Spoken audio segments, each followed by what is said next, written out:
இன்னைக்கு public exam ரிசல்ட்ல அதனால exam எழுதின ஸ்டூடெண்ட்ஸும் அவங்க பேரண்ட்ஸும் சேர்ந்து லட்சக்கணக்கான பிரேயர்ஸ் வந்துகிட்டே இருக்கு. ஓஹோ, அதுக்கு நான் என்ன பண்றது? எல்லாருக்கும் நல்ல மார்க் வேணுமா, அதனால எல்லாரும் பிரேயர் பண்ணிட்டு இருக்காங்க. என்ன எழுதிருக்காங்க, அதுக்கு தான மார்க் வரும்.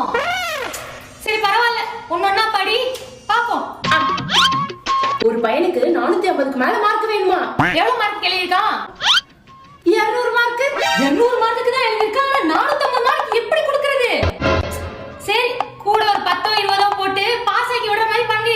ஓகே. என்ன ஒரே புகைப்பட்டமா இருக்கு? இவன் உங்களுக்கு சாம்பிராணி போட்டு அதிக மார்க் வாங்கிடலாம்னு பிளான் பண்ணிட்டான். அட மட்டன் சாம்பிராணி, இப்படி எனக்கு சாம்பிராணி போடுறதுக்கு ஒழுங்கா எக்ஸாம்க்கு படிச்சு எழுதிக்கலாம்ல. அடுத்து ஒரு மிரட்டலான வேண்டுதலா இருக்கு. இவளுக்கு